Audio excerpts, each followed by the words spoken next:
Well, let's analyse it all for you now. With me here on set is Europe correspondent and columnist for Blick, Richard Worley, and our own international affairs editor, Douglas Herbert. Richard, let's start with you. I've done the same as I did last week. I had a bit of a look at the Blick website, had a look at what you've been writing. You'd say France's far-right spoiled an unwinnable election. The far-right seemed on the verge of coming to power. In the space of a week, everything turned upside down. Well, that's very true. If you remember the conversation we had 1 week ago, it seemed that the National Rally was in position to get a majority, not absolute, but therefore a majority, and to govern the country. What happened in 1 week? Well, two main things. On the one hand, you have this rally against the National Rally. So all voters from the left to the traditional right decided to vote against the candidate of the RN whenever possible. And that was a big surprise. We did not know how efficient it would be. And secondly, a failure from the National Rally itself. The party had 1 week to convince and to show it was able to govern France. It did not manage to do so. A number of rumors, pictures, video emerged on the candidates of the RN. Many of them looked like amateur, not ready to be in power. And I think that's the image they gave to the French people, that they were not ready as a serious party to govern this country now. So if you combine the two, the anti-RN kind of reflex attitude plus the failure of the RN to convince, then you have the result of today. Doug, does that? Do you agree with that? It wasn't just people voting against the far right, but also people looking at the candidates, looking at the programme and saying, I don't want this, actually. Yeah, I think a lot of people who watched, the series of debates that you had with the far right's President Jordan Bardella on set, they had a lot of second thoughts when they actually heard what his policies were, or rather heard his lack of response to, well, how are you actually concretely going to do these things? There were a lot of, on the domestic front, there were a lot of, hard and pointed questions about, your promises which his opponents call demagogic promises. They sound great. Who wouldn't want to promise these things? Where are you going to get the money to do it? Where are you going to get the money to, cut everyone's taxes, raise the minimum wage, basically, nirvana for all, heaven, paradise on earth. So I think they definitely saw a disconnect, if you will, between what the National Front projected itself as doing when and if it came to power, and what the reality, the hard reality might be. But I also thought there was a lot of stuff went viral on social media throughout this week. Incidents of racism, of xenophobia, anti-Semitism. I think this underscored for a part of the electorate that still needed convincing that the National Rally was now this mainstream, normal party, just like any others. Nothing to see here. Carry on. We're just like anyone else. Stop demonizing us. Stop vilifying us. They actually saw, you know what? There's actually a reason we're vilifying you, and it's this, that, and the other thing. And I think all of it sort of added up to this for those wavering voters. You could say the same for the U.S. right now. It's all independents and wavering types of swing voters. For those type of people who were maybe sitting on the fence, didn't quite know how they were going to vote, even after many candidates dropped out of these three-party races, the so-called tactical voting. Even those who were still sitting on the fence, I think a lot of them may have been swung by what really came across as what can only be called, objectively and factually, a racist, xenophobic, misogynist agenda platform from the National Front. Well, let's talk about some of those parties now and what it means for them. We're going to start off talking about the left. In fact, one of the left's key figures, Manuel Bompard, has been talking on French radio in the last hour or so. Let's hear what he had to say.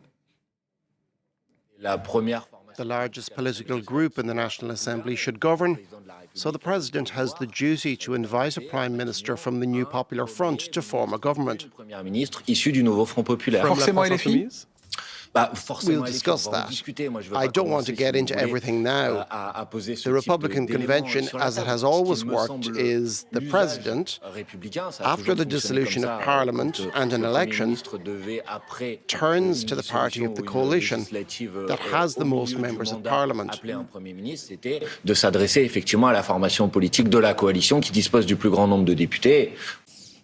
Manuel Bompard there, French television, in fact, it wasn't it? I mean, there's going to be a lot of pressure now, isn't there, on Emmanuel Macron to turn to the left. They are the ones who got more votes, the biggest bloc.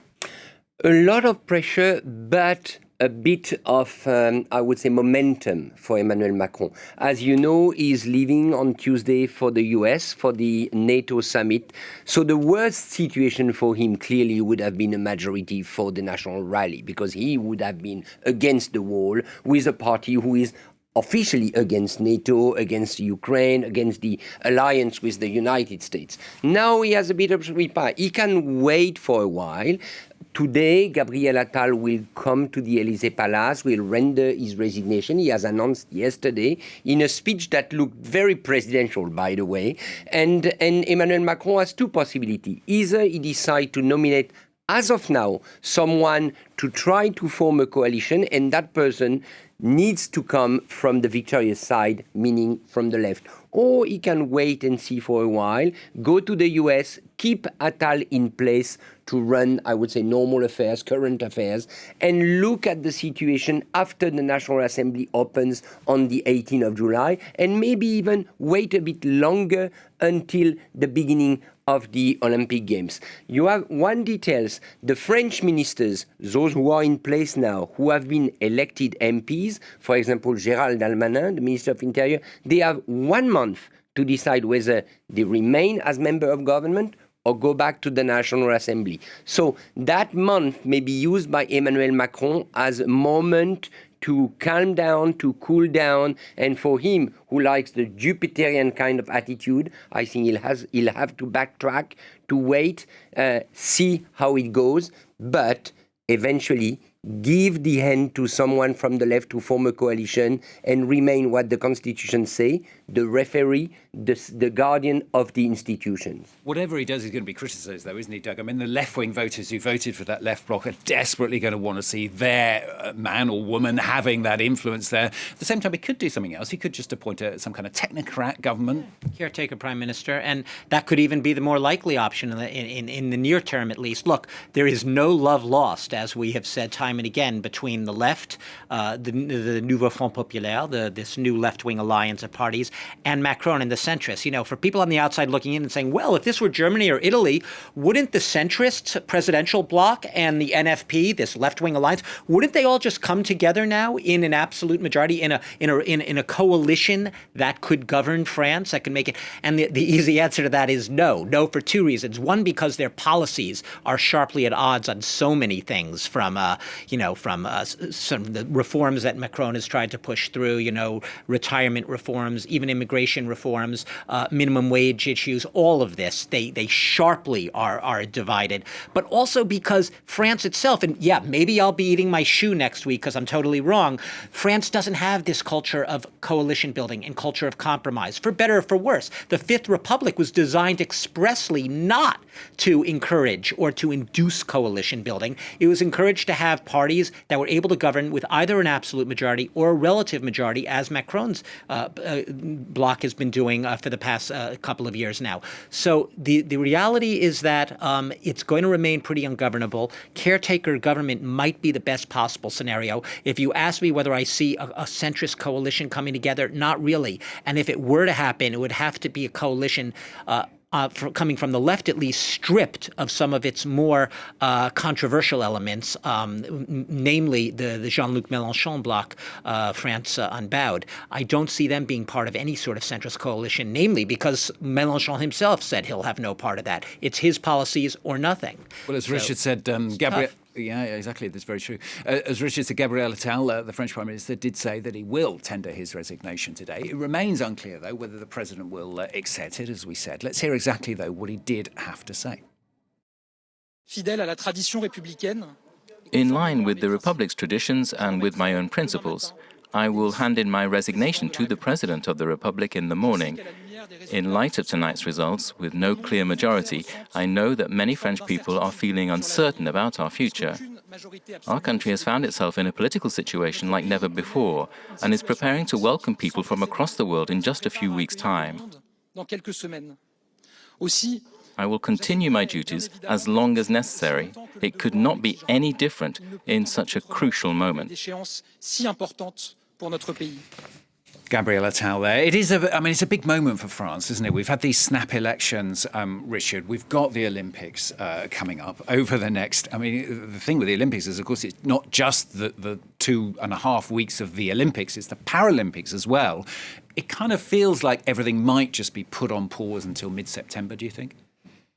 It's a possibility. It will be difficult, I believe, politically for Emmanuel Macron to convince all political parties that they have to wait until September and until the end of the Olympic and Paralympic Games. But it is possible. It depends on the word that he will use. If he asks for a certain kind of truce, Olympic truce, that's the word he used in the past, that may be possible. You know, everybody needs calm at the moment in France.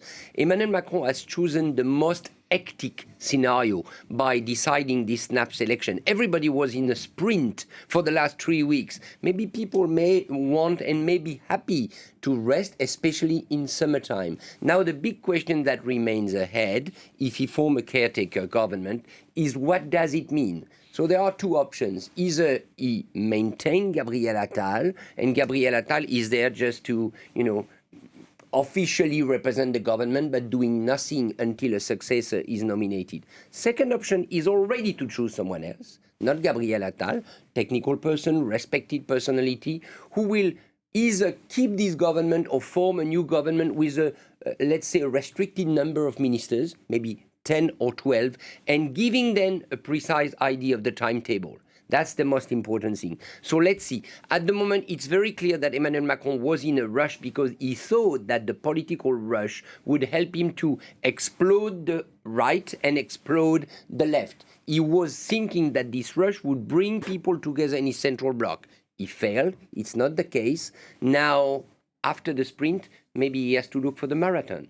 We'll see. Well, at the headquarters of the far-right National Rally, the celebratory mood before the results confirmed, soon turning to disbelief when those first predicted results appeared. For days, Marine Le Pen and Jordan Bardella had confidently predicted that their party would triumph with an outright majority. Instead, though, pushed into third by centrist and left-wing coalition blocs. The National Rally, though, let's not forget, it is still the largest party in Parliament, pushing further and further then into mainstream politics. The alliance of dishonour and electoral arrangements made by Emmanuel Macron and Gabriel Attal, together with extreme left parties, have deprived the French people of political reforms that they had largely asked for. By putting us first in the European elections and in last week's first round, with almost 34% of ballots in our favour. Jordan Bardella there. So, Doug, it's a difficult moment, isn't it, for the far right? Because, of course, over the last 15 years or so, there have been several elections where they've sort of started breaking through. This was their big chance, wasn't it? Right now, the far right can, whine and groan and whatever about this tactical voting pact, as they see it, the dishonorable pact, a pact again, this unnatural pact, if you will. But the reality is, at the end of the day, whether you like tactical voting or not, that is the system. And it essentially amounts to the French have said no for now to the far right. Simple as that. The French have said no to the far right. They have to deal with that. They can spin it however they want, and they're going to spin it. But I'll tell you one thing. They're down, but they're not out, okay? Because the reality is, they've still gained numbers from the 88 that they had in the outgoing parliament. They're going to be up, not double their numbers, but nearly double their numbers. So it is a rising tide. Marine Le Pen said, the tide continues to rise. Our victory is merely postponed. What does she mean by that? She means right now, as she sees it, as Bardella sees it, that there are millions and millions of, quote, disenfranchised French voices that were not allowed to be heard because of this unnatural, unholy alliance of parties that hate each other, this tactical voting that prevented them, that blocked them from coming to power, unfair, basically. They're crying foul, essentially. And they are going to now harness that discontent, that rage, if you will, against the system. And they're going to make their followers ever more bitter. They're basically waiting for the 3 years from now. 2027. Yeah, Macron will be president most likely till 2027. The what comes next is still as much as ever a question. Are Marine Le Pen's chances diminish? She, has made it explicit she's going to run for president in 2027. Does she have less of a chance today because the far right did not emerge victorious in these legislative elections? The debate's going to be out on that, but you can make the case that the far right is going to find a way to harness its voters' discontent and anger at what happened in these elections, harness it in order to advance themselves going forward. They already have their eyes on that next horizon, that next political horizon, which is the presidential elections 3 years down the road. A lot to play for, Doug. Thanks very much. Well, that election, of course, also extremely closely watched in Europe, of course. Fears that if the far right had won in France, it would have fragilised the European project, even though the National Rally does not call for France to pull out of Europe. Let's not forget, of course. But we're going to cross now to Brussels to talk to our correspondent who joins us from there, Dave Keating. Dave, no one really had expected these results. I suspect a lot of relief there. There is palpable relief here in Brussels, but it's tinged with some anxiety about what a hung parliament is going to mean for France. The big question people are asking here is France now ungovernable? Of course, the worst case scenario for the EU was avoided. That would have been a majority for Marine Le Pen's National Rally, setting up a period of confrontation between Brussels and Paris. Of course, the French parliament needs to implement the EU laws that are passed here. If the French parliament started deciding not to do that, it could have set up a real period of crisis. Because France is such a core EU country, the Union can't really afford a huge disagreement with the French parliament. So the people here are worried about what comes next in terms of any type of period of chaos or just a period where France just can't pass any legislation. But there's another scenario they're worried about as well, and that is the far left party of Jean-Luc Mélenchon, France Unbowed. In many ways, you could say that they are as antagonistic toward the EU as Le Pen's National Rally. And it did make some people here a little nervous last night when Jean-Luc Mélenchon was the first one to speak on behalf of that left-wing alliance. They didn't have any particularly great electoral victory. I think their seats are somewhere around the same. But the worry is he, as possibly the most visible face of that alliance, could grab the momentum here and that you end up with a far left-driven or far left-led government even. So that's what people are watching here for sure. And in terms of what happens to Macron, of course, either way, he was always going to remain French president. He'd be the one in charge of foreign policy coming here to the European Council summits. But is he now a lame duck dealing with a Congress, with a parliament rather, that is ungovernable and then unable to pass any legislation that he would need passed? And at a time when this continent is really lacking leadership, that's a very depressing thought for a lot of people here. Dave, thanks very much. Dave Keating joining us there from Brussels. So, Richard, as Dave was saying, there are a lot of relief in Brussels, but also a lot of nerves as well. Well, relief, it's absolutely understandable. Keep in mind that Mr. Viktor Orban is at the moment, is assuming the rotating presidency of the EU, is taking some diplomatic initiative, going to Russia, going to China, without kind of much coordination with the other 26 members of the EU. So what it would have been if today the National Rally was in position to govern France? Mr. Macron would have been sidelined because Mr. Bardella would probably have picked up the phone and called Mr. Orban and they would have started to talk together. So this won't be the case, so I understand there is a relief. Now, is there a frustration at what France will be in the coming weeks? I don't think so that much, because at least those players, even Mr. Mélenchon, they are well known.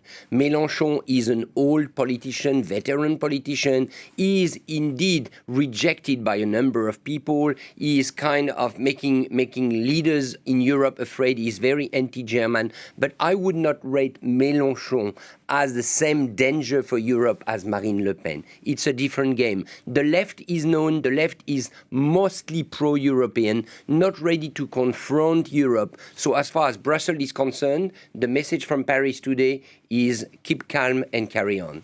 Doug, would you agree with that? I mean, it's not just Europe, is it, of course, that have been watching this incredibly closely. You also got US, obviously, watching this closely. Ukraine is obviously in Europe, but not in the European Union. They're extremely concerned about the results of Look, I just want to add to what Richard was saying, with Europe. Maybe we have it, maybe we don't. Donald Tusk, the Polish Prime Minister, had an interesting tweet. Maybe we could bring it up, which really, in a sense, summed up that there was a headline in the French left-leaning daily Libération today, which was "oof," which sort of means "whew." Phew, what a relief, Yeah. And there it is. I have to lean in. I didn't write it down. It's in Paris enthusiasm, in Moscow disappointment, in Kiev relief, enough to be happy in Warsaw. Nicely put. Right. I mean, it's short. It's a short tweet, but that does sum it up because you have in there sort of an encapsulation of Europe basically saying, look, yeah, there might be some nuances and changes along the margins in the broad contours of foreign policy, but the basic lines will hold. The support for Ukraine, perhaps the condemnation of Vladimir Putin, with the transatlantic alliance, support for NATO, all of those main pillars of Europe's relationship with its U.S. ally, but also with the rest of Europe and its relationship with Ukraine. They will remain in place.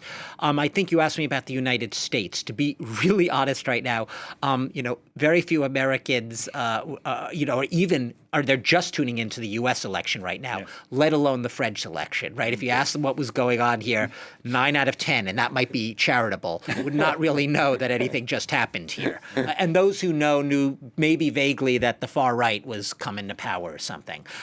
So this is a blip on the radar right now in the United States, unless you are a policy wonk, a foreign policy wonk in Washington circles who have been watching this, like we just heard Dave say, in Brussels as well. For most Americans, what they're concerned about right now is what's going to happen with their incumbent president. Will he or won't he stay in the race? That really is the dominant story right now in the United States. It's drowning out everything else. They're not tuning in to hear what Macron's going to do next, for better or for worse right now. But yeah, for Europe right now, there is that sigh of relief. And I will just note also, Pedro Sanchez, who is he also tweeted, we don't have the tweet for you, but he tweeted as well, the Spanish prime minister essentially equating what happened in the UK last week, those elections where Labour came back after 14 years in the wilderness and Tories were trounced and ousted from power, and here in France, basically showing a rejection of far-right, hard-right tendencies in politics and more a turn towards a more social, humane policy in politics. Whether you agree with that or not, that's sort of the impression that some European leaders are taking away. If you are watching us in the US, though, and you've tuned in for the results to the French election, it's very good to have you with us here on Forest 24. Thanks very much. Richard, let's just sum it all up, can we? It's been a month where, no one was anticipating that this was going to happen. We've all of a sudden had these major elections, a lot of tension here in France.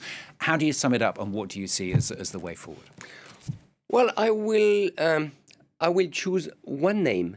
Gabriel Attal. That may be surprising to you, but what we forgot to say since the beginning of the conversation is the fact that Macron camp has fared much better than expected. The polls were giving Macron around 100 member of parliament, and he's finally getting around 160. Why? Because of Gabriel Attal. We may have seen this week the emergence of Macron's true successor. We knew that Gabriel Attal was in the line because he was nominated prime minister.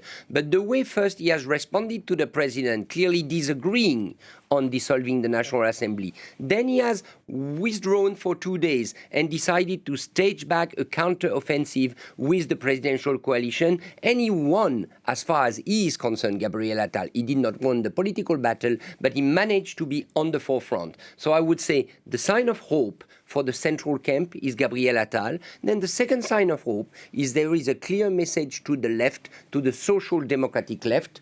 You mentioned Labour in the UK.